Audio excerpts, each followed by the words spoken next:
O, yan na sila. Ay! Naku, nakabalik na. Lalaking kasing sarap ng aking mga ulam. Ang pinakbet, pinakabet ng sangkabaklaan. Uy, babae. At kababaihan. Ako, isigaw natin ang kanyang panghalan. Lolo! Lolo! Long, buti naman nakabalik ka na. Alam mo, umay na ako sa mga pangit na mga tao dito sa tumahan. Mare! Maraming salamat, Aling Auring. Huwag kang mag-alala. Pagkakalat ko ulit ang aking kagwapuhan dito sa tumahan.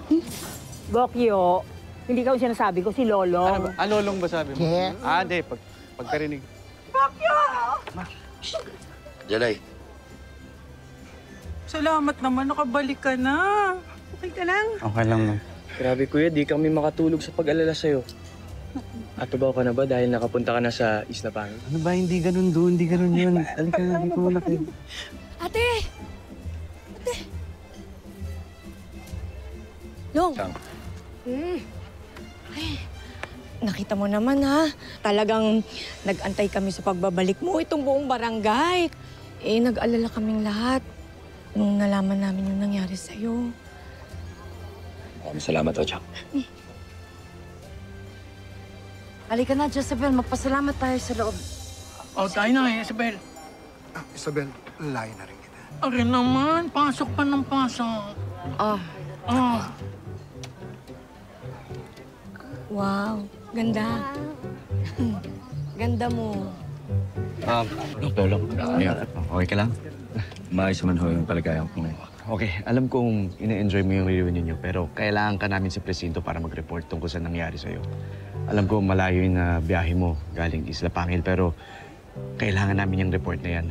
Kasi makakatulong yan para mahanap at mahuli natin ang mga rebelding at tubaw. Mayor, pasensya na ho kayo, pero sa tingin ko kasi baka kailangan ko munang puntahan si Elsie para malaman ko yung kalagayan niya. Lolong, mas makakabuti siguro kung ipagliban mo muna yung pagpunta kay Elsie. Baka pwedeng gawin muna natin tong report na to. Importante yan, naghihintay na sila eh. Uy, Lolong! Tres. Uy, Lolong, mabuti naman umuwi ka na. Dami na kasing nakakamiss sa'yo dito sa tumahan eh. Magaling na rin ang mga sugat mo, Kuya Lolong. Akala namin patay ka na nung nakita ka namin doon sa may ilog eh. Alam niyo ba, dahil sa inyo kung bakit hindi namatay si Kuya Lolong? Kasi nakita niyo ako dun eh. Kung hindi niyo ako nakita, malamang wala na ang Kuya Lolong niyo.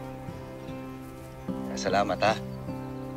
Kuya Lolong, hindi pa rin nakakaalala si Teacher Elsie. Kaya sinabihan kami ni Mama Jopay, wag mo na bumisita kay Teacher Elsie dahil kailangan niya daw po mapag-isa muna.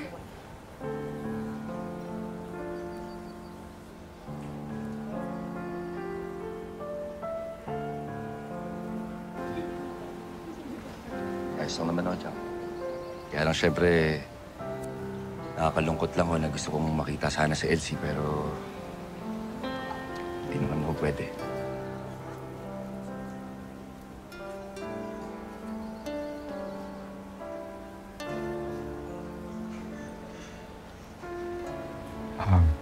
Lolong, yung presinto naghihintay na.